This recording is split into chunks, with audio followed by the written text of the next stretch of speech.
नमस्कार बंधुरा सुलतान हेसेले आपनादेर सबाइके स्वागत।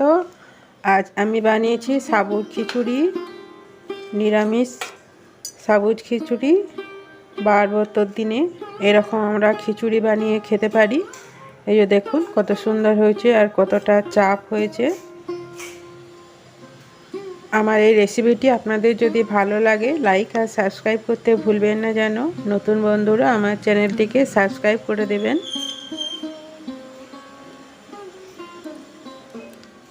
পাশে থাকা বেল আইকনটি প্রেস করে দেবেন। আমি নতুন কিছু রান্না ছাড়লে তার নোটিফিকেশন আপনারা পেয়ে যাবেন।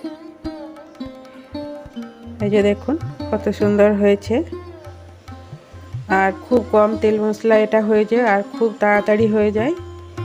চলুন তাহলে রেসিপিটি শুরু করি। এখানে আমি এই কাপটার মাপে 1 কাপ সাবু নিয়ে নিচ্ছি।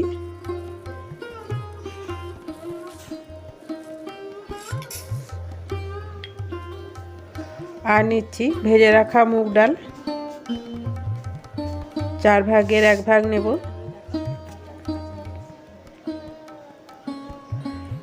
এই ডালটাকে পরিষ্কার করে ধুয়ে আমি 2টা সিটি দিয়ে সেদ্ধ করে নেব।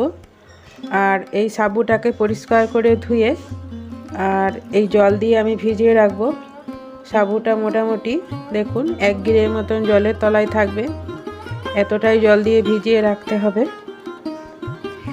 এটা 10 মিনিটের জন্য আমি ভিজিয়ে দেব।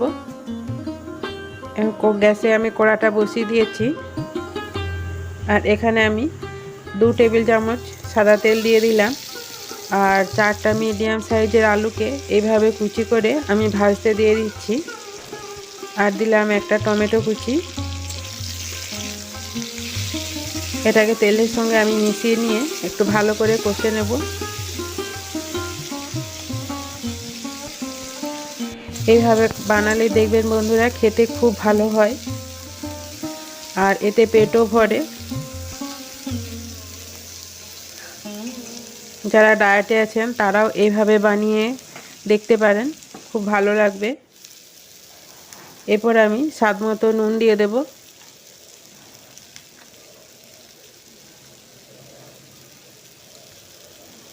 আর পরিমাণ মতো হলুদ দিচ্ছি, 1/2 চামচই দিলাম। আর জিরে গুঁড়ো দিয়ে দিচ্ছি 1/2 চামচ।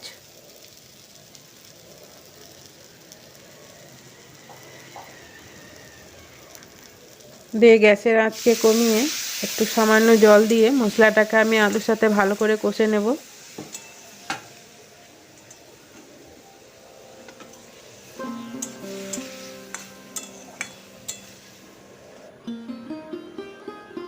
এর সাথে আমি একটা কাঁচা লঙ্কা দিয়ে দিয়েছি, চেরা কাঁচা লঙ্কা, আপনারা যদি চান আরও দিতে পারেন। এরপর আমি আদা কুচি দিয়ে দিলাম 1 ইঞ্চি।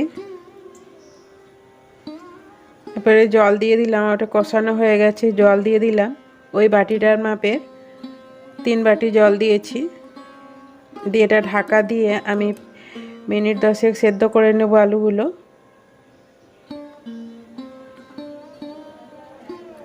এই যে দেখুন আলুটা কত সুন্দর সেদ্ধ হয়ে গেছে। আর ওইদিকে প্রেসারে আমার ডালটা সেদ্ধ হচ্ছিল। ডালটাকে আমি 2 কাপ জল দিয়ে 2টা সিটি দিয়ে আমি সেদ্ধ করে নিয়েছি।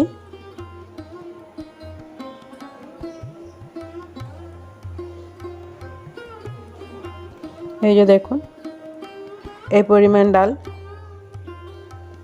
ডালটাকে আমি এখন নামিয়ে রাখবো। সেদ্ধ করা আলুটাকে আমি ঢেলে নিয়েছি অন্য একটি পাত্রে। কড়াইটা আবার বসিয়ে দিয়েছি, দিয়ে তাতে আমি এরপর সরষের তেল দিলাম 2 টেবিল চামচ।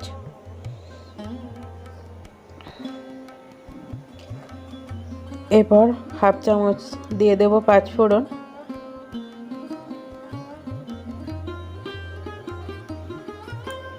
পাঁচফোড়নটা একটু ভালো করে ভেজে নেব তেলের সাথে।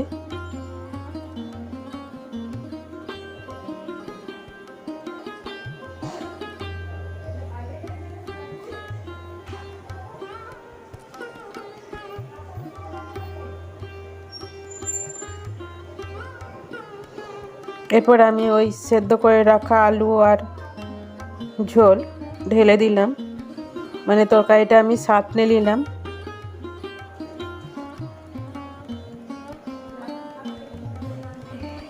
এরপর আমি যে ডালটা সেদ্ধ করে রেখেছিলাম মুগ ডাল, সেটা দিয়ে দিলাম।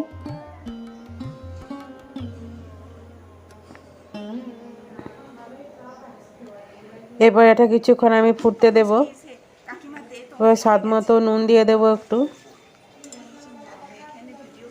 এটা আবারও ভালো করে মাখিয়ে আবারও 2 মিনিট আমি এটা ফুটিয়ে নেব।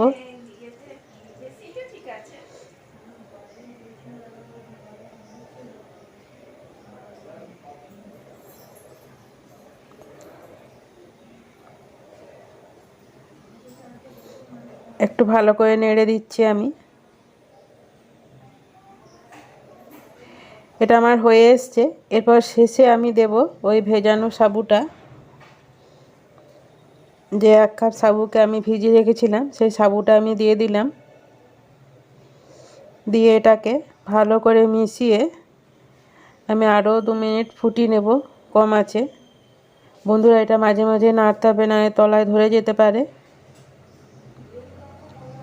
বন্ধুরা, আমার মতন বানিয়ে দেখবেন, খেতে খুব ভালো লাগে।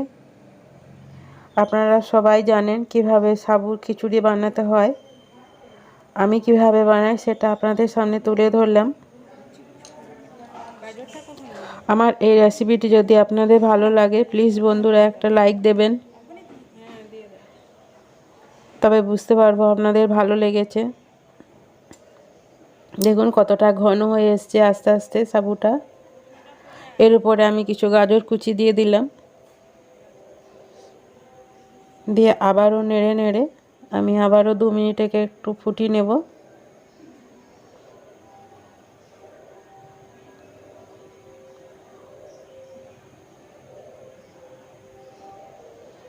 এটা আমরা সকালের দিকেও খেতে পারি, বিকালেও খেতে পারি, আবার হালকা খিদেতেও খেতে পারি।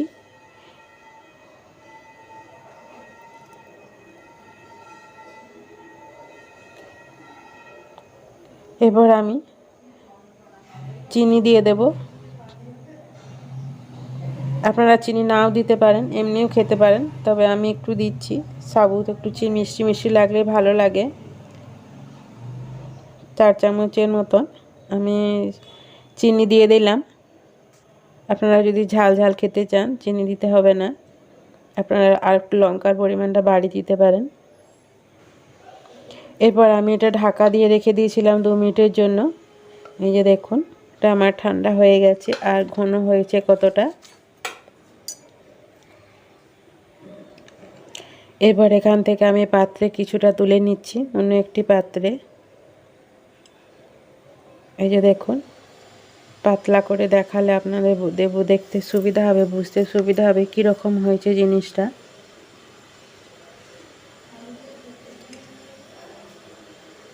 একটু একটু করে ঢেলে আমি দেখাচ্ছি। দেখুন কতটা ঘন হয়েছে আর কত সুন্দর হয়েছে। এটা দেখতে যত সুন্দর হয়েছে, খেতে তার থেকেও সুন্দর। আমার এটা হয়ে গেছে।